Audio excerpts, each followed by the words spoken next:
G'day everyone, what's going on? Welcome back to either the YouTube, TikTok or the Instagram. Got my mate Geordie here with us today. What's going on?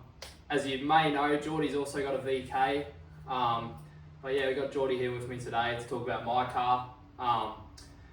So yeah, this video is basically just us having a yarn, really. What we're doing, where we're at, what we got going on. We've both got heaps going on in regards to cars at the moment. Not going to share anything too crazy. Rather have a bit of a surprise.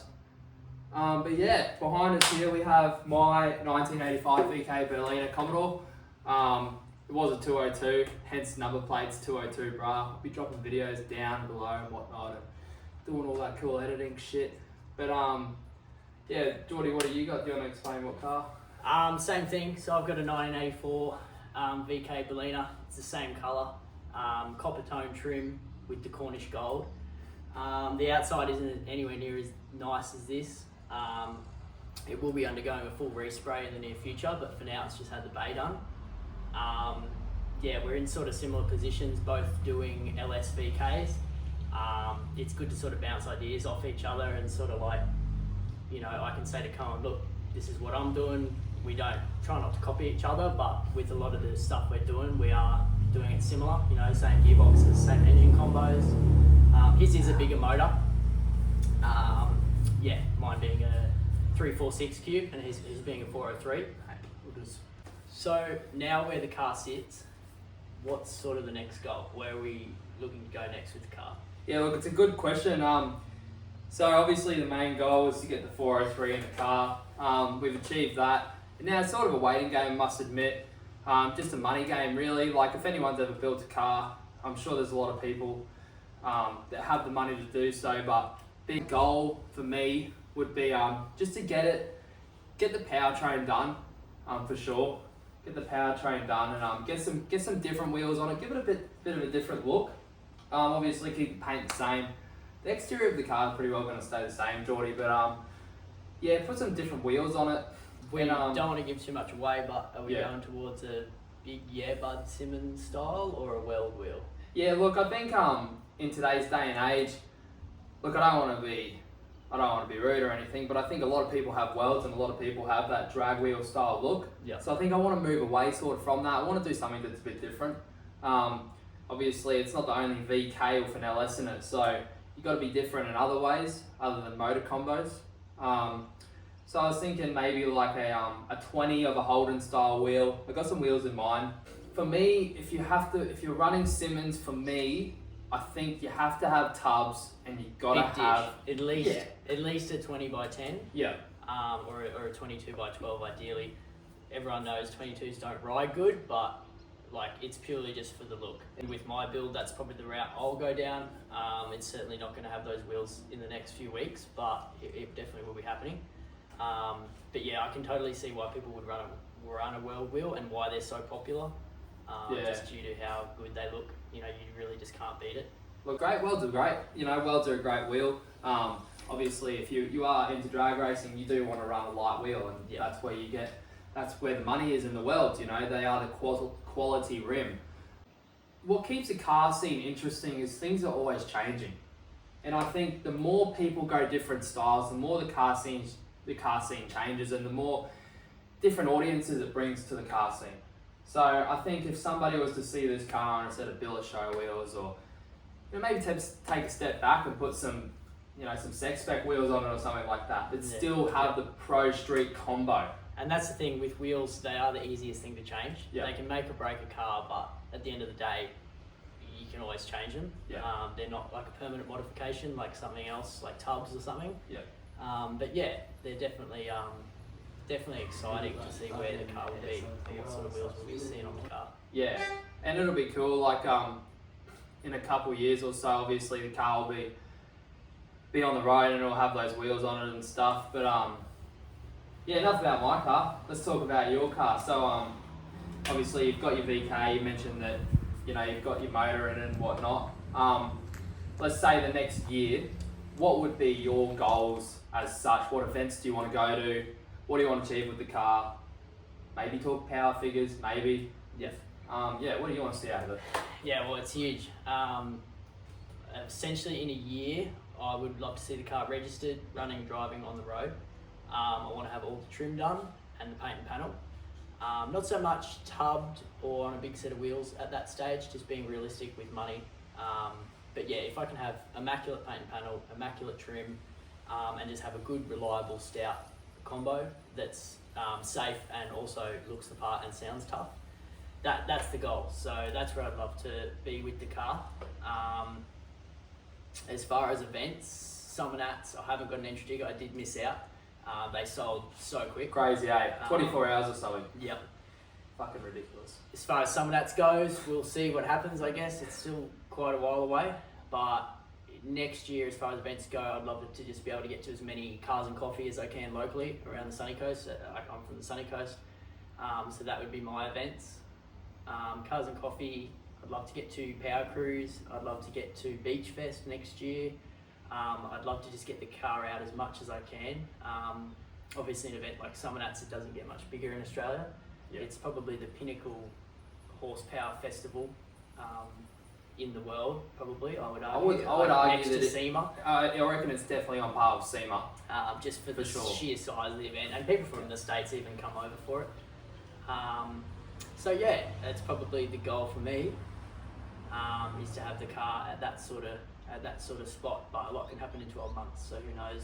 Parked up at Braddon. Yeah, that's a big goal. I was saying to Carl before, I'm all about manifestation and picturing, even though it might seem unrealistic at the time, but just picturing where myself and the car's at, and just, having the boot popped, filling up with fuel, parked up at Braddon, that's the goal, and it doesn't get much cooler than that. So. Well, it wasn't even 12 months ago, man, when we got back from Rocky Nats myself. I went to your house, and your car was exactly how my car is now. Yep. Just motor in, that was a hectic weekend, and to see how far it's come, it really takes some hard work and some dedication at our age. And essentially where Cohen's at with the car is where I was a year ago. Yeah. So I didn't have a gearbox, I didn't have a diff, I didn't have a tail shaft, the bay had only just been painted, and I had the motor in with mounts. So to see it at this level and how quickly he's got it to that stage is definitely a testament to his work ethic and dedication. Thanks, mate. Pretty impressive. Like, I'll be honest, I haven't done a lot of the work on my car. I've actually paid a shop to do the paint and panel. The shop has done the majority of the plumbing, and it's currently getting wired up, which is getting done by a professional as well. To see him and his dad smash that bay out by themselves is pretty impressive too. And as you can see, we're not in a booth. We're not in a fancy spray shop. We're in a garage. We're just at home, so it's pretty cool. Don't tell the neighbours. Yeah, it's pretty cool to see the result, and the camera won't do it justice when we cut to some B-roll soon of the car, but the bay is honestly next level, and I will be getting Cohen and his old man to paint my car as soon as possible. Without a doubt. And we're very lucky, we're very fortunate with your car, where we're starting with a good body on your car. So from a painting perspective, from a panel beating perspective, fix a couple dents. Like this car here behind us, this was quite rough, I must admit. A lot of people walked up to it and said, it's a straight car. Well, it's a straight car to the naked eye, but if you really look at it, it had its flaws and it had a lot of shopping trolley dents. But with your car, we're lucky. We got a good start. Obviously it's being painted, so we don't know what's under the paint. But at worst, maybe fix some rust, but really fix up the dents and then just go ham, get on the orbital sander, get on the block, get it straight. And give it a fresh coat of paint, because as you said, you've already got the paint. Yeah, well, that was one of the first things I brought for the car nearly 3 years ago now. So went to the paint shop down the road from mine. Shout out Woolby Custom Paints and Industrial. So I brought paint for the car. That sat for 2 years before I painted it, while I collected other parts, did all the suspension, brakes to get it rolling. Once I got it rolling, that was a milestone. And then it was essentially onto powertrain. So to have the bay painted is pretty cool, but I'm sick of looking at the outside ratty. So I like it. Yeah. I hate shiny paint now. The outside, it's got to be shiny. I'm definitely not as fussy with Cohen as far as paint and panel goes, but I'd still like it to be nice. So I wish I never painted this thing. Yeah. I fucked a perfectly good car. Yeah, exactly. I made it too nice. Now it's like, you gotta wash it. Or now, me being a painter, I can see defects in the paint over the past 6 months, and now it's like, well, really, before this thing gets on the road, it's going to be getting re-cleared, that's for sure. Yeah. Just from my mistakes. And that's where it comes into play, Yeah. how much more fussy he is, because I don't care. I will get it nice and then I'll drive it. And I'll scratch it as I drive it out the driveway. So that's just the reality of it. Open the door onto a trolley. Something will happen, but that's the joys of it, I guess. And yeah, the second you make a car shiny, now, especially having owned a black car as well, that's not a whole lot of fun either, as we know. But yeah, moving on from paint, once we have all the front end, because that's essentially where you want to be with the car, you want all the front done, you want to be able to roll the car around again. Yeah. Then what next? We're thinking gearbox, tail shaft, what combos Yeah, are look, that? once we get the wheels on and stuff and get, everything done under here, obviously I've got the front end bolted up at the moment, that's purely for show. These guards have got about 3 bolts in them out of like 20, so I can literally rip this whole car apart in about 5 minutes, bar, headlights, everything, because as we all know, old Commodores are not hard to work on. They're go-karts. They are these simple. If you are going to build a car, build an early Commodore or an early Falcon, because they are so easy, like compared to other cars. And I think it's a no-brainer too, because nowadays everyone makes everything for these cars. If you want to put an LS in a VK, you go to Rod Shop, you go to Tough Mounts, you go to Low. Shout out to all those guys, and they've got wide varieties of things to suit different engine combos for these old cars. Like, don't get me wrong, you can get a lot of stuff for a Tirana, you can get a lot of stuff for a Kingswood, but I really think that an early Commodore has got to be one of the easiest cars to build. Yeah. And I just think they're just so simple, man. Like, they're not hard to get parts for. Everyone stresses out, I won't be able to get a bar. Rare spares, you can get a bar. I won't be able to get door handles. Rare spares, you can get door handles. I won't be able to get a K-frame. You can get brand new K-frames. Yeah, exactly. It's pretty cool, the accessibility. Yeah. Mind you, that being said, there is a lot of stuff out there that you wish you could get that just doesn't exist, which is unfortunate. So you've just got to troll marketplace and just search for days to find stuff, but that's half the fun. Globe holders. Yeah, globe holders, exactly. That's something that, is quite hard to find, but Luckily I had some headlights out the back. you get that on the big jobs. Yeah. The one thing holding you back. But no, that's pretty exciting. So like, what size converter are we thinking in the gearbox? yeah, look, that's a hard one because it needs a better wise, probably go upwards of a 5,000. Yep. Dad had a VH with a 355 turbo 350. Good street car, and it had about a 3200 in it. And they go good, man, don't get me wrong, but I just think for this motor, and I've spoken to my engine builder, Jay's, shout out CPE Performance, I've got his sticker on my windscreen. He really suggested that, go sort of upwards 5,000, just because of how, it's a high revving motor, you can't have a high revving motor and then go, oh sweet, I'm going to put a 3,000 stall converter in it. It's like, well... At the same time though, that being said, we do want to keep this car good for the street. That is the thing. We want to be able to drive this thing anywhere. Not on the highway going, We want this thing to drive nice. And even myself, I've got 4,500 in mine, and from what I've been told so far, it's going to be a pig. So, we don't want to go too big with the converter. But certainly big enough to be able to hold that high RPM and hold a good skid. Look, it's going to be a fun car to drive. That's all I'm going to say. And I've never personally owned a V8 as such. Dad's had a VH, but being in Queensland, you can only drive a V8 on your L's, but then you can't drive it on your P's. So that makes a lot of sense. But anyway, so I've never really had the opportunity to drive something of this caliber, let alone be in a car with this sort of caliber. Like, I've been told by a lot of people, like, hold on. Yeah. And I think that's, everyone knows these cars are light. Yeah. All early Commodores are light. Yeah. You go and put a powertrain that was designed for a car well and truly over 2 tonne in a car that barely is 1,400 kilo. You got a recipe for disaster. You need weights in the boot. This thing, it's full on. But I guess the only way to learn is by just doing it, getting the car out there and driving it. You don't learn by watching. So, some track days at QR or something. Yeah, track days Fridays. definitely. As we said before, we want to keep it off the street. Probably not first lap of Power Cruise, but Yeah. definitely do want to go to Power Cruise. To just learn how to wheel the car, I guess. Yeah. Find the car's limits and where it's at. Every gearbox has got either a negative or a positive, you know. There's not the B's knees to a gearbox. There's not the B's knees to a motor, you know. It's to suit your application too. Yeah. Are you drag racing? Are you street driving it? Are you doing a bit of both? Are you purely track days, or is it a burnout car? Is it something that's not even registered? Is it just a car that is just going to sit and love life on limiter, and that's all it does? And so it's just purely to suit your application. As Colin just said, there's no specific good gearbox, unfortunately. I wish it was that simple, but look, it really comes down to personal and even preference. that'll be the same for me, a two-piece. So I'm running a turbo 350 with a two-piece tail shaft into a VL Borg Warner, VL turbo diff. So I think what I've been told, if we're going down the Borg Warner route, we want two-piece tail shaft just to get that good floor clearance. You don't want that tail shaft hitting the floor.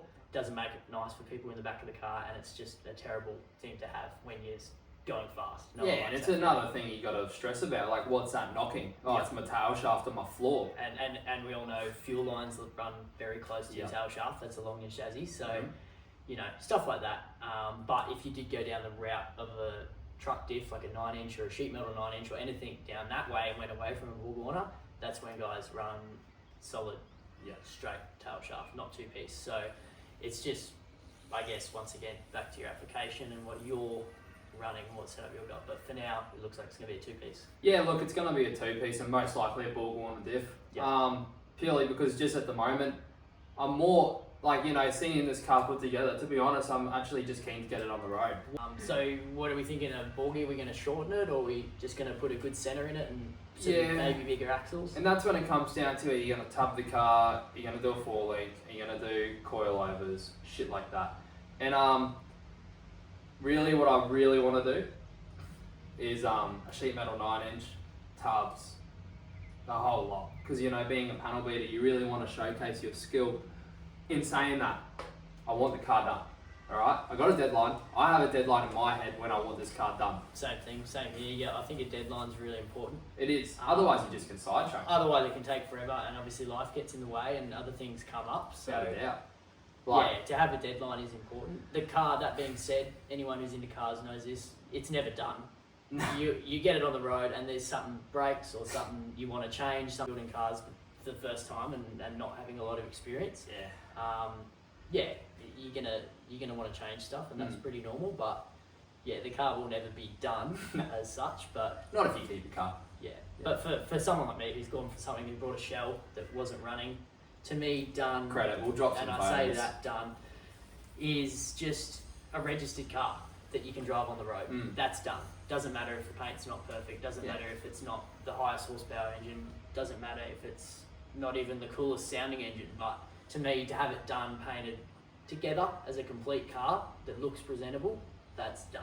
Oh, look, mate, I think you're selling your car short, really, because me, after seeing Geordie's car, you guys will see it in the future. I'm not going to say where or when, but when you guys see it, you will really understand how much hard work and how much money has gone into this car for a young bloke like Geordie. Like, how old are you, Geordie? 22 this year, yeah. 22. Well, there you go. So, you guys will see this car and you quite honestly will think, oh, that is money. That is money, Dad built this car. But no, Geordie has literally dumped like 3 years of his life into this car, and it really shows.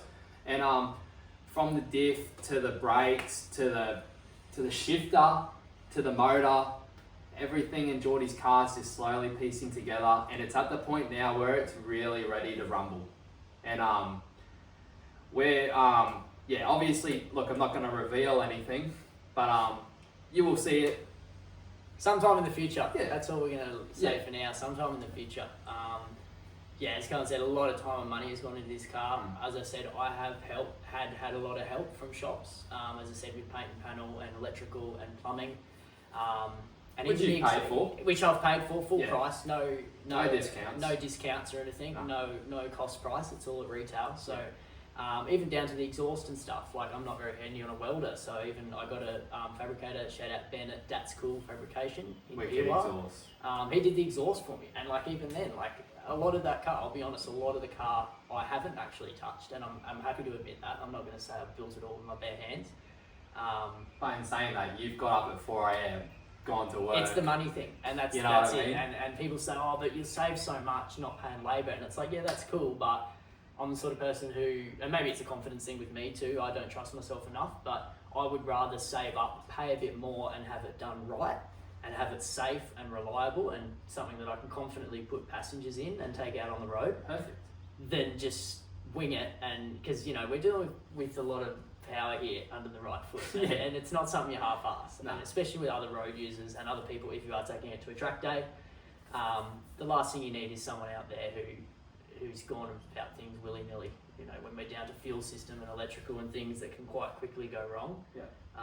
That being said, anything can happen. Even a professional job still can have mistakes. No one's perfect, but we're ruling out a lot of the mistakes by getting professionals to touch the car with electrical and fuel and stuff like that. But in saying that, you've done a lot on the car as well. Yeah, like I've done it because I'm a mechanic myself. I'm a diesel mechanic, so I've done all the suspension, brakes, engine install, gearbox, diff, the big sort of boring jobs almost, you could say, that aren't fun, but they're Dropping a motor in. important. Dropping a motor in, all that sort of stuff. So I've done all that, the big bulky stuff, but when it comes to the little stuff, being my first car, building, it gets overwhelming. So to have someone to guide you through it and tell you the right fuel pumps to get and fittings and lines, it saves a lot of headache, I think, and money. Buying stuff twice, 3 times, maybe 4 times until you get it right, and we don't have that kind of money to waste. No. Every paycheck's going to these cars, so... Yeah, literally. And then look, it really helps when we have the older generation to really help us out. I must admit, I've had some great support when it comes to this car from the older generation, from people that have done it before, and I'm really grateful for those people. And Geordie's had some great people along the way too. But, for us to get these cars to where they are, it really comes down to, I'm sorry, but it comes down to putting in the work in your job, making that money. Yeah. Like even if though your job has nothing to do with automotive. Yeah. Even if your job is just If you work at Woolies, a 9 to 5 office job, if it means that you can work and save and put money into your car, you're still building that car. I don't care what people say. Neither do I. You might not be hands-on with everything, but if you are going to work and saving the money and spending it to be done, you have built that car. Yeah. Difference is when you maybe just buy a complete car off turnkey car off marketplace, that's a bit different.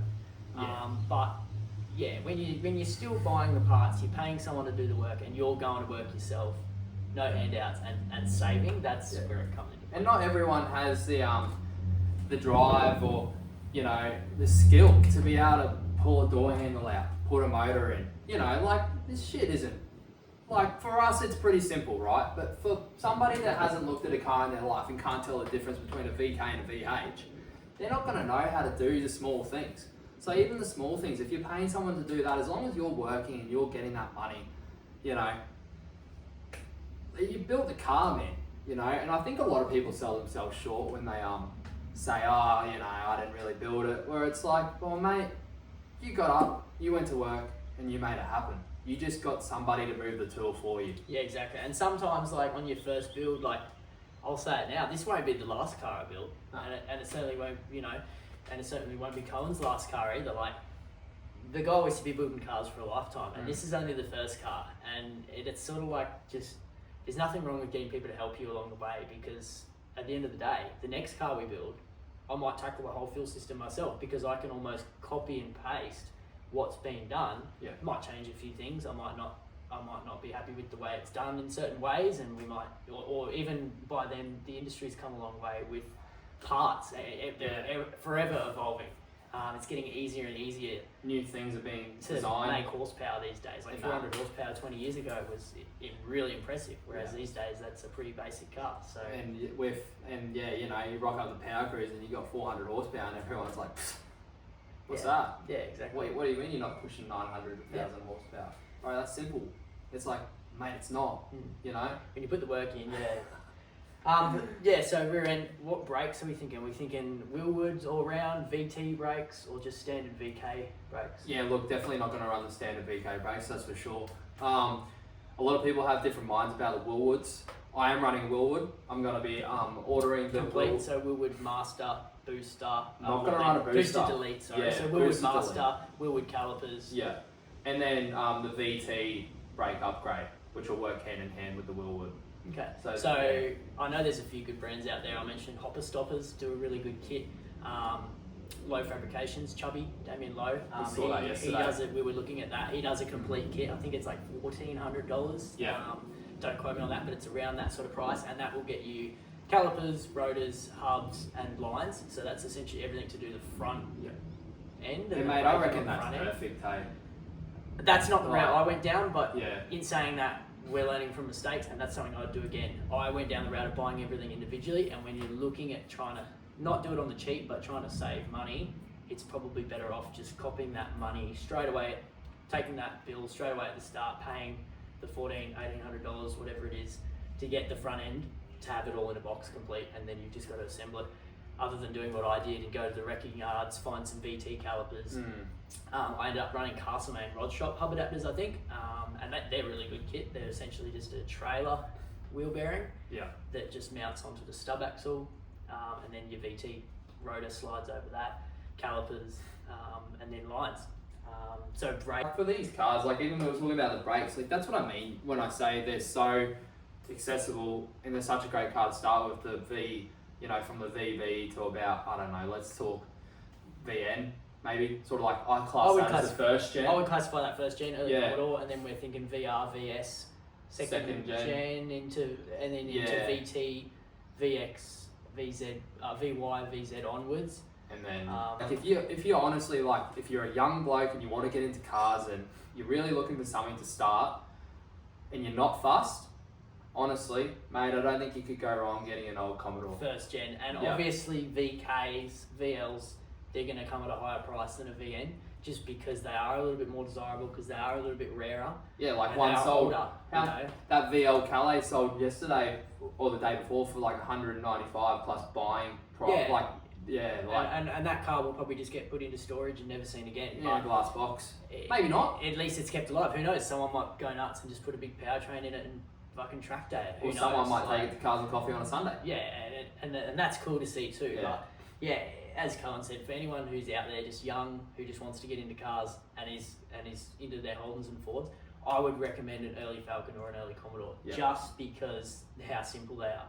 Mind you, there's so many cars out there you can build, but you know, just for a lot price cheaper availability and cheaper, and we just want to see more cars on early Commodores on the road. Like there's just not enough getting around. They've either been stolen over the years, written off, or they're just rotting in someone's yard, you know. And then so when we do see the ones out there that are restored, it's so cool to see. It's amazing. Doesn't matter what they've done with them. I don't care if they're back to an original 202. If it's restored, like it's so cool to see it out there. Yeah, and look, the car scene's continuously growing, but I think we're at the point really where... Four driving too, I think four driving is huge in this part of the country. Yeah, whereas you go to Melbourne or Sydney, man, and it's just cars everywhere there. Yeah, we were even saying the other night, like, you go to any kebab shop in Sydney, around Melbourne and stuff, out on a Friday, Saturday night cruising, there's bound to be VLs out there. You're going to find someone. You're going to find an old Tinger cruising around. Friday, Saturday night here in Brizzy or on the sunny coast. Like, we go looking for it. You'd be pretty pressed to find them out there. They're out there, but they're rare, man. So,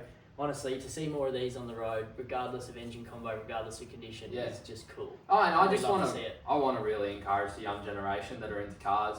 And we won't get into it too much, but with future, the way things are going with the automotive world and the way cars are going, I'm personally not a fan of it. I'd say Carmen agrees with me. I'm not look, when it comes to, look, I'm not going to bag out any brands, but me and Geordie both working in the automotive industry, we can really see the quality of these new cars that are coming out. And you used to pay for what you get. Nowadays, you just pay a price, and it's like that price is just made up and fucking spat up the wall. Yeah, and these are older cars. As much as we joke of how basic they are, they're basic for a reason, because stuff's you paid just 20 simple. grand, you got 20 grand worth of shit. Yeah, stuff's just simple, and cars were just cooler back in the day. Like you look at their body lines, you look at their trim, you look at the way that car is, and the it just, pinstripe. you can't beat it. And nowadays, like plastic, and I say that this is a plastic bar car, mine's a plastic bar car. We don't own steel bumpers, but they're the same era. it's still People need to get out of that mindset. Yeah, I would still classify it old school, even though it's not a steel bumper. Yeah, it's still definitely an old school car. And look, even with things like Beach Fest, you know, the cutoff for Beach Fest, which is a car event in the sunny coast, so in Queensland, that's a pretty big caravan, right? You'd think, oh, you'll see heaps of VRs there and VSs and VNs, but It's 1985. 85's a cut-off. So our VK's just scraped through. Yeah. Mind you, I have seen VLs in there over the years, which I'm not too sure. Yeah, I think it comes down to, look, I don't know anyone that runs Beach Fest. It'd be great if I did. But yeah, I think it really comes down to what the calibre of the car is. Yeah, that's it for sure. But like I said, the car scene's growing in Queensland. It's just a shame that there's not a lot of the younger generation building these cars in Queensland, which is really upsetting. It's four-wheel drive orientated, which is fair enough because we have those parts of the country that a lot of Sydney and Melbourne and stuff don't have. Right, Like, if you live in the city, the likelihood of you owning a Patrol and going out four-wheel driving on the weekend is a lot lower than someone who lives in Mackay or And someone they're just who lives facts. in Gympie or something, and that's just fair enough. But for us, the only time we're really seen in a four-wheel drive is towing these things. Yeah. So And yeah. Queensland's just a bigger place too. Like, you know, Geordie lives on the sunny coast and I live in Brisbane, and it's like, well, we're really good mates, but that's how widespread Queensland is, man. Yeah. Like that's, and it even gets to the sunny coast nowadays. You're sitting in traffic for nearly an hour and a half, 2 hours. Yeah, exactly. It's a good drive. 2-hour drive up the coast, but yeah, I think So there's not a lot of young kids in the car scene, no, definitely not. which is a real shame. I think a lot of people have been driven out of it in regards to just how much stuff is costing nowadays. But quite honestly, yeah, I want to really empower the young people. If you're young and you think, oh no, I'll never have that. Mate, I was 15 and all I wanted was one of these. So I bought one at 17. You know, you make it work. You buy one that's not, like, you don't, everyone's got in their mind, man, oh, it's got rust. Can't buy it, it's got rust. It might have a speck in the window, it's got rust. But it's like, mate, you don't have to start off with the bee's knees of the early holders. That's exactly right. Even mine too. Seriously. That has got rust in it. It's not a rust bucket compared to some VKs, but it does have rust. All the doors have got rust in the lower sections. There's some starting to show like bubbles around the rear window and around the boot, just where water sits. So I'm sure when we respray it in the future, we'll uncover a whole chest of gems, but that's for the future. Yeah, look, I'm keen for that. But yeah, as Carl said, don't be scared of rust. Like, these cars are going to have rust. These are 40-plus-year-old cars, and they've been in the Australian climate. They've sat under trees for 30 years. They've been sat with the windows down. They've been sat in the sun every day. You know, they've copped the brunt of Australia's climates, and anyone who owns a car in Australia knows that, how hard it is to maintain. How hard it is to maintain, especially if you're daily driving it. It's not sitting under a car cover. And this was daily driven for 2 years. Exactly, yeah. I didn't ever find a drive, like, and that's the thing, everyone's like, oh, old car, it's going to be a pig. Mate, mechanically, this was the first motor that I've ever put in my life, alright? I don't know nothing mechanically. And mate, I daily drove this VK for 2 years. You know, parts are cheap. Good luck if something goes wrong. Yeah, I think the only major issue you had was the engine. You did a head gasket on the way to Rockhampton. Look, and even I did a head gasket, but that's because I was overtaking an SS in a 202 on the highway. You know, like I was driving like a moron. Probably hadn't checked your levels either. Like, nah, look, I didn't have, the temp gauge wasn't working. Exactly. Yeah, so the temp gauge was just how much smoke was coming out the bonnet. Yeah, look, when smoke started coming through the vents, you sort of went, oh, fuck, alright. Yeah, maybe it's getting pretty hot. Your feet are getting a bit hot around the floor. And then it just stopped driving. But yeah, it is what it is. But I think, I want to really empower young people, man, to get into these old cars, because quite honestly, if you don't, they're just going to get fizzled out, and more of them are just going to keep just getting wrecked. Yeah. You got to save them now.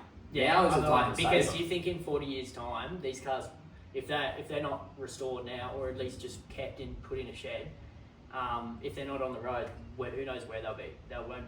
They'll be gone. They'll be gone. So yeah, it's up to us to find them, because you got to think in 40 years' time, these cars are going to be 80+ years old. So that's an old car. That's a Model T Ford nowadays. Exactly. So yeah, we've got to wooden wheels, mate. We've got to save them while we can. But we've sort of glossed over the engine, gearbox, tail shaft, diff, brakes, wheels, all that sort of stuff. What are we thinking for interior? Are you going ballistic with a full retrim? I like this question a lot. Or are you keeping it original? So I like this question a lot, because going to Summer Nats, obviously, early this year, you see a lot of cars that have these wicked interiors, man. We didn't have our cars either at Summer Nats. Nah. We were just spectators. This was my second year at Summer Nats, and shout out to everyone who runs that event, because it was pretty cool. Mate, I reckon it was better than the last year I went. But yeah, as a spectator, I could go to Summer Nats for the rest of my life as a spectator and be happy. There is that much to do. And it's crazy. You don't get bored. Like, mate, I didn't see, like, and we're pretty good at spotting all the cars, and mate, I didn't see, I reckon, half the cars that were there. Exactly. I was looking at photos a week later, and I was going, I did not even see that car. And I got a pretty decent memory too. Like, Yeah. when it comes to, I've seen that car, and then I was like, hang on a second, I don't even see this whole row of cars. Where were they? And it's like, so Summer Nights is a great event. I think ever since Adrian Portelli, a lot of people hate him, a lot of people love him. I love him. I think he's great. Yeah, I think what he's doing for the car scene in Australia yeah, is amazing. Like, and him being young, him being fairly young too. Yeah. Like, and him and Troy as well. Like, Yeah. we all know they get along like a house on fire. And just what he's doing for the car scene yeah, is awesome. It's so good to see. Us. Yeah, we don't condone that. No. Keep it off the street. Keep it on the racetrack. Yep. That's something we can't say enough. you know who I'm talking to. But yeah, so that's some of that's a little tangent there. But yeah, back to interior. What are we doing? Full retrim, or are we keeping it original? We're keeping it original. I think it's, it'd be awesome to put a shield interior in it, which is like the VK Brock. Yep. In the cerulean blue or in that grey sort of, I don't know the honestly, colour. man, exactly if I was gonna do it, I would retrim it the same color it is now. So Bellina copper tone. Yeah, is that the color? Yeah, it's the colour. Yeah. Well, but in saying that, I'm a really big fan of having a really different car on the outside. Not really different, like something cool on the outside. Something that's just a little different to the next one. Yeah, and then but you hop in and it's like, far out. I feel like I'm in 1985 cruising down Chapel Street, like in my brand new VK. You know what I mean? I really admire that. Okay. In saying that, but we're gonna go Haltech. So we won't be running any gauges. No. Okay. So it was either do the autometer setup where you have a million gauges or do the UC10. Yeah. What I love about the UC10, shout out to Haltech, because mate, they got some crazy stuff. Nearly every car I know has Haltech stuff. Yeah. And I think Haltech, we were talking about this before, Haltech are the best for people like us who want to get into cars and want to build some cool cars but don't have an outrageous budget. Obviously there's brands out there like Motec, Race Link ECU and everything. Yeah. For money, they're not something that any old Joe can buy. And once you start dealing with big power figures, I think Haltech sort of, like big power I'm talking, Haltech sort of takes a step back and you end up going into those other ECUs. But for people like us who are building cars between 500 and 800 horsepower, like, you can't beat a Haltech. But yeah, you can essentially just do everything at home with the electrical. Yeah, without a doubt. Everything at home. Like for you, so okay, we're going original. Are we keeping the stock T-bar shifter? We're putting a ratchet shifter in it? Nah, it's getting a ratchet shifter. Like a B&M style?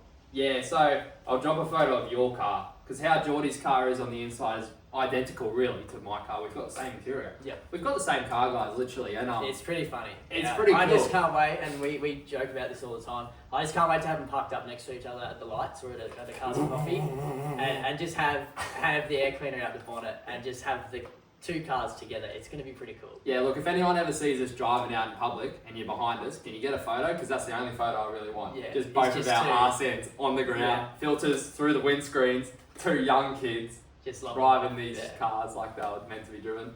So ratchet shifter, reverse lockout, obviously with all that sort of stuff. So UC10, IC7, what Haltech dash are we thinking? Yeah, look, it's got to be a UC10, I reckon. Just keep it modern, keep it big. Keep it big. Not like crazy, but like what I love about the UC10, and we talk about this car all the time. I forget who owns it, but there's a white VK Berliner getting around. Yeah, so I think the number plates are proper, and the Instagram, I don't know his name, but I'm sure we can find him and tag him down below, but his Instagram is basic. His car essentially is what set it off for Cohen and I, where we're like, we need that interior. Yeah. So it's the factory Berliner interior, ratchet shifter, no gauges, just with the Haltech UC10. And it's so subtle. Yeah, and so when you walk past it, you wouldn't even look twice at it, but when you turn the key and it lights up, with the UC10 you get the extra modifications, so you can make it look like an original Berliner dash, but it's not. It's obviously a Haltech. And we'll drop some photos. Everyone keeps up to date with Jake's Chop Shop too. Yep. That's what he Shout out Jake's Chop Shop. We were fortunate enough to meet him down at Summer Nights earlier in the year. He's a wicked bloke. He's a good fella, and honestly, he is a big inspiration for both of our builds, especially with if you haven't seen his VL already. especially with his build series on that VL, just his attitude is very similar to ours. It's like, give it a go, like just get out there. Like it might not be the best car, it might not be the coolest, but just give it a go. Yeah. And you'll be surprised at what you can do. Yeah, 15-hour days make light work. Exactly. Simple. But yeah, shout out James Chop Shop. He's a huge inspiration for. Oh mate, he's a beat. Done. He is. Look, I'm not gonna sugarcoat it. Because when I met him, I told him, I said, Jake, you're the reason why I panel beat and all this, and he is. And I wasn't lying, but he said, don't say that. He's just a genuine bloke. Yeah. And Jake, if you are watching this, I want you to know that you are inspiring a large proportion of the car scene that nowadays. You don't realise, yeah. You got no idea, like, I mean, you probably have an idea, but mate, everyone that I talk to that's young, they're like, oh, you watched Jake's new video? Even the boys at work, did you watch Jake's new video? Like, and they don't even have cars, half of them. It's like everyone's just getting behind it, seeing that Kinger get built, seeing the HT Monaro getting built, and then seeing it in person. It's like, mate, that was 70 days of no sleep for that bloke. Yeah. And then I heard it, you know. I was lucky enough to be staying in the same hotel. And mate, I shit you not, I woke up to the thing starting up, right? I literally woke up to the boom tubes going, vibrating camera, like, and for me seeing it get built on YouTube for months, right? For months. That's half the reason why I wanted to go to Sunday, to see that car. And then one morning, just to wake up to this thing shaking, the Meriton, getting unloaded off the trailer. Shaking. Pretty cool. Yeah. Anyone who watches Jake's video knows and anyone who got a chance to speak about some of that stuff knows the shit that he went through to get that car there. And rocks, breaking down, rocks. He got a flat tire, or maybe not two flat tires. Yeah, got stuck somewhere, and then just had nightmares, man. And for him to get that car there was pretty cool. and then nightmares when he was there. Yeah. The flex plate, something. I think the starter motor. Don't quote me on this, but I think Yeah. the starter motor. Something failed, went wrong. or the ring gear on the flex plate shit itself. Essentially, the starter motor wasn't doing what it should. But either way, like, Jake had some hurdles on that Summernats trip. Nonetheless, the car was there, and he did a lap of Summernats. Yeah. And hey, to see that for us young blokes, like, that's just like Nothing G's you up more. Yeah. nothing G's you up more, man. And then just to meet him, and then he's just a genuine bloke, like. And then literally it was a month later, and I'm pulling the motor out of this car. Yeah. You know, it was just like it's grind time. You know what I mean? It's just you got to do what you got to do to make it happen. No one's doing it for you. That's exactly right. And yeah, they saw a big popularity boost after COVID, and the prices, as everyone who knows these cars knows, the prices went up over COVID. After COVID. Yeah, I reckon I paid COVID prices for this thing. I definitely paid COVID prices. We won't go over too much what we actually brought the cars for, but it was definitely more than they were worth. Yeah. But that's the game. You want the car, do you want the car or not? So yeah. you just sort of deal with it. Yeah. But yeah, so we've been over trim, paint and panel. I want to touch on paint and panel actually. Okay. So I wanted to give you guys a quick rundown on the paint and panel, and to paint and panel, a lot of people. I just wanted to make this very clear. A lot of people say, "Oh, bare metal, right? Let's bare metal and then epoxy it." It's like, yeah, sweet, no worries. Where's your money at? Yeah, especially for someone like me who would be paying someone like Cohen to do the work. Yeah, I'd help him out and mates rates and all that sort of stuff. But at the end of the day, it still costs time and money. Oh, mate, it's like $120 a litre to a litre of paint. Yeah, and paint's not even the expensive thing. It's the labour that's paying someone to spend a month sanding it, and mind you, we both work full time, so this is Cohen doing it after hours, before work, after work, on weekends. This is not getting done during the week. Yeah, look. During the Monday to Saturday for Cohen, yeah, it's work, and it's working, and we don't have time to work on our own, so it's making the time in your own hours to do your own stuff. But that's why I want to empower young people too. I'm an apprentice, man, and I was driving around, the car looks good now, but for a good month, man, I was driving around with doors that had primer patches on them. The quarter had a massive, the whole car was primed, right, on both sides. And I was just driving it around, no handles in it, and I was just driving it around because you got to look at the bigger picture. You put in the work now look at it, you know what I mean? And we'll cut to some B-roll later walking around the car, but as I said earlier, it's honestly such an impressive job for where this has been painted, just in the garage at home. pretty awesome to see how Like, far it's come. yeah, the big stuff was painted in a booth. Like the car itself was painted in a booth with a Speeds Hecker paint, which is by far, I reckon, the best water-based paint you can get. Really rave the Are they an stuff. Australian company? I'm not sure if they're Australian based, but if they are, shout out to them. Yeah, because the more Australian companies, the better, of course, with And the all- way the world's going. All brands, businesses, everyone shouted out. We'll try our best to go through and tag them down in the Yeah, description. look, I'd love to drop heaps of photos of everyone that's helped to on my booth.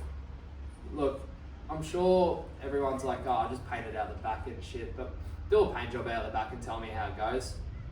You can only buff out so much shit Yeah. out of your paint. Like Geordie's car, I'm not doing it out the back. We'll do it in a booth. We'll do it properly. Yeah. But in saying that, the engine bay was painted in here. Yeah, and that still looks like, as I said before, the camera doesn't do it justice, but it still looks really good. Like, Yeah. honestly, it's really good for something that was painted in a garage. Yeah. Like Um, there's the water traps up there. And as you can see, so behind the phone we've got a compressor, airline, up along the roof, water traps all the moisture. It was quite a mess around actually painting this engine bay. Yeah. It looks really ripping now, but the compressor shit itself, then the water trap shut itself, then the airline shit itself, and everything just started. All the hurdles and bumps and bruises. that Everything go on. everything broke within 2 days, and I was like, man, I need this in colour on Friday because I need the motor in like the day after. Exactly, yeah. You'd be You fucked know? if we were painting that bay, if Colin was painting that bay with the engine in. Yeah, Yeah. it was not happening. So, And I had a date for the engine, and I was like, Yeah. it needs to be painted. and that's what we crossed on earlier. Deadlines are so important. Yeah. Having deadlines. Now, that doesn't mean a deadline to have the car done. Yeah. Because that can be unrealistic. If you buy a rolling shell I'll have it done next year, mate. and no worries. say, I want it done by this date, well, that can be unrealistic. But you might have a deadline. Okay, I want it rolling. It Mm. doesn't have to have an engine, doesn't have to be painted, but I want all the underneath put together. Yeah. I want wheels on it and I want it rolling. Yeah. That's a deadline. All right, cool. We tick that off. What next?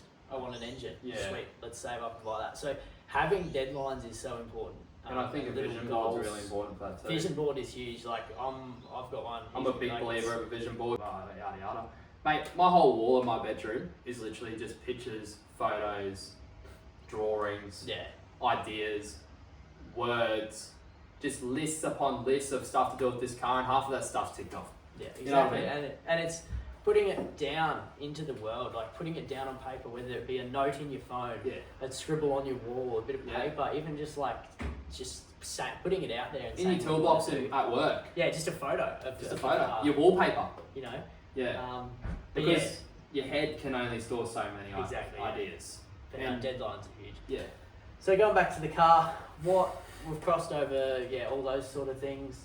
Engine, gearbox, tail shaft, diff, brakes, wheels. Staying on cooling system, what water pump are we thinking? Electric, or are we going standard LS2? Yeah, look, I've got the standard LS2 water pump. Look, I didn't go to the effort of making my engine bay this nice just to go putting a heap of shit in it. Anyone who knows LSs, everything from LS1 to the latest LS, they're not a good looking motor, I would say. No. And I'm allowed to say that because I've got one, but they're an ugly engine from factory. You know, They as soon are. as you have injectors, as soon as you have core packs, all the belts, power steering, aircon, they get ugly pretty quick. So Yeah, look, we've done it. Jace has done a killer job on this motor. Like, this motor really looks. we'll cut to some videos and stuff of the engine. We'll probably even do a separate video just talking about that motor alone. Because there's a whole video that can be done on that engine. I reckon easily. But just some fun at the same time. Safety and reliability is a huge one. Yeah, not out of the corner. Yeah, it's big time doing that. Yeah. Just to be confident in the car, be able to key it up at any time, throw the passengers in it and go for a drive and have confidence in the car. I think is a huge Yeah. one. And for your passengers to feel safe too. Yeah, That's because- a major thing. They're not a safe car, as we touched on before. Yeah. You straight away, of course they're not safe. They haven't got airbags. You know, they're not a safe car. So if you can just keep all the things that you can control right, well then that's all you can do, isn't it? Yeah, well, that's all you can do. You can't stop idiots from driving like idiots on the road. But you can definitely do these checks and these things from the get-go with your car build to make sure that down the line something isn't going to go haywire. Yeah, exactly. And you're not going to have a drama because of a stupid mistake because you didn't want to spend an extra $100. Yeah. You know what I mean? Like, we are like when it comes to these cars, people like to joke about it, but we are talking about life and death. So that'll run everything. Obviously, there's so much stuff we haven't covered with the car, but that's a It's like the basics. pretty basic rundown of where Cohen's direction is with this car. Yeah. As I said before, it's very similar to what I'm doing, and it's going to be cool to be able to bounce off each other's ideas and build the same car in a sense. But yeah, no, it's pretty cool and it's exciting. And yeah, very proud of you, mate. You've done well. Thanks, mate. Yeah, I really appreciate that.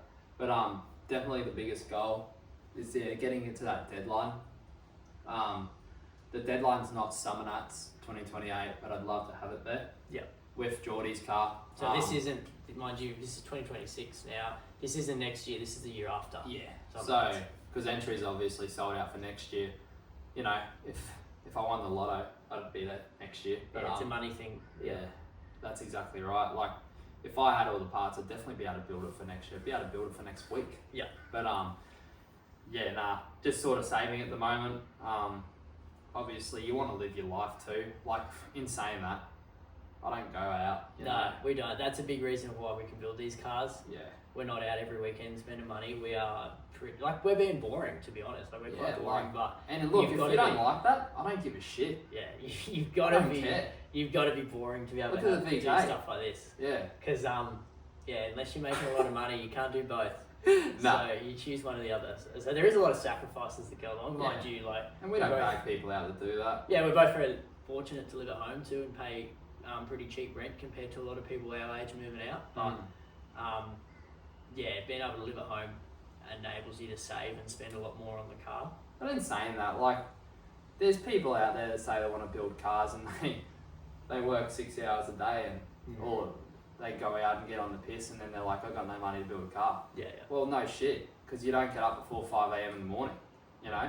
I hate to be brutal, but at the same time, if you want something like this at this age, mate, you got to put the hours in. Yeah. You have to. Yeah. And you're going to be tired. And that's the thing. I'm sitting here tired right now on a 4-day weekend. In saying that, I wish I was working right now, getting overtime. Yeah. You know? Yeah, big time. Those public holiday penalty rates. Yeah, they're good. Yeah, I work, like even yesterday, Good Friday, went to work. You know what I mean? I'm sure a lot of people, like the rest would have been great, but you know, that little bit of extra cash, you know, goes straight to this thing, you know what I mean? And that's what's going to get me to Summer Nats in 2028. That is probably the biggest goal. That's a good goal to have, and I think it's definitely reasonable. Yeah, if you told me Summer Nats 2027, I wouldn't be doubting you, but I would definitely be. I'd definitely be reviewing your options. Take your tin hat off. Yeah, mate. just because you got to be realistic. It's all good to be idealistic at the end of the day, but you've got to be realistic. And Summer Nats 2027, is just not happening. Nah. There's just way too much to do on the car. Way too much money to save, way too much money to spend. But yeah, but and no, like, that's very exciting. Yeah, like there's different events coming up, and I've got another car too. A little 95 ute, a VS ute, and I'm not dumping money into it, but like I'm gonna respray it and stuff like that. Yeah, you want to keep your daily drivers nice. Spend a couple grand there, and then the majority of it just goes into the VK. Yep. And obviously you got to buy food, stuff like that. You know, Zinger boxes are getting expensive, mate. I must admit. But yeah, nah, like to have it at Summer Nats, like that's definitely the goal for me and Geordie. I want both of our cars in Braddon, parked up at that 7-Eleven. Yep, Summer Nats 2028. Bonnets up, and people will just go, holy shit, that's the same car. Yeah. And we'll both be like... One AFI, one carby, beige Commodore with a big LS. Yeah, it's the same shit at the end of the day. Yeah, it's the same shit. Bronze, whatever you want to call it. It's pretty cool. Yeah. But no, that'll probably do it for that episode. I think we've touched on a good amount of stuff with the car. We need to start a podcast. Yeah, we'll probably do something like that in the the future. Get some green wall in the back. Put down in the comments. First thing we've got to get is definitely mics because the audio is probably the audio. You can probably hear the trees moving more than my mouth. But yeah, so definitely some mics down the line. But yeah, let us know what else you'd like to see. Whether I'll probably end up doing a rundown on my car in the next 2 months. Yeah, when I stay tuned for that. When I get that back, so that'll be pretty exciting to do a little rundown on that car and where that car's at. That'd be awesome. Yeah. So same thing. We'll sort of just sit down and talk shit, really, and just talk about the car and what the plans are, what's already been done, Have a beer out the front of the pub. what's left to be done. So You know what we should do? We should drive it to the pub, park it out front of the pub, set up the chairs, and have a and film podcast it there. at the pub. What do you That's an think? idea. Let us know I what haven't you seen think. anyone do Yeah, that before. comments. That's Yeah. an idea. That is a Any good pubs idea. wanting to sponsor us? I think it's The cool. surf club there, yeah, Yeah. park it out the front of the Yeah, surf that'd club. be gangster. That'd be pretty cool, That'd honestly. be But, awesome. but yeah, lots of work to do for the both of us. Yeah. Lots of money to save, lots of money to spend. But Heaps to do, Yeah. heaps going on. It's nuts. Like Geordie and I seriously don't stop. Like since summer nats, or even for the past 2 years, like even before we met each other, it's just been hammer and tongs for both of us. yeah, You know what I mean? Like, yeah, just draining every single cent into these cars and not going out and just hustling. And that's what I just really want to reiterate. If you're young and you want to do it, you got to be prepared to lock in, yeah, and you got to be prepared to do the work, do the hours, get up early, get up before your alarm, go to work, make the money, and you could have one too. yeah. They're not hard to get if you're willing to work. Exactly. Yeah, it's just hard work at the end of the day, I think. But Yeah. But there's lots of young people willing to work hard, so I don't see why there's not more people into these old cars, really. yeah. What better way to spend your life savings on an 80s model Commodore? Yeah, literally, where shit goes wrong, and That'll do it. yeah, that'll probably do it. Thanks for watching, everyone. Cohen will, as you said, put down all the brands that were involved in Yeah. these cars so far and who's yet to be mentioned. We'll drop Geordie's Instagram for his car here, Yeah, so definitely go check that out if you're interested, and then I'll drop mine here. yeah. I'll tag my YouTube in the bio too. Yeah, I've only done one video so far, so there'll be another one coming out in the next 2 months. Stay tuned for that. and what, it'd be a year since that video came out. Yeah, it'd be a year. Yeah, So wow. And just I recorded it. yeah, so that's pretty cool. So yeah, I'll just be going over the same thing, going over my car, where it's at and what's left to do. So yeah, I think we'll leave it there. Thanks everyone for watching and subscribe. Cheers.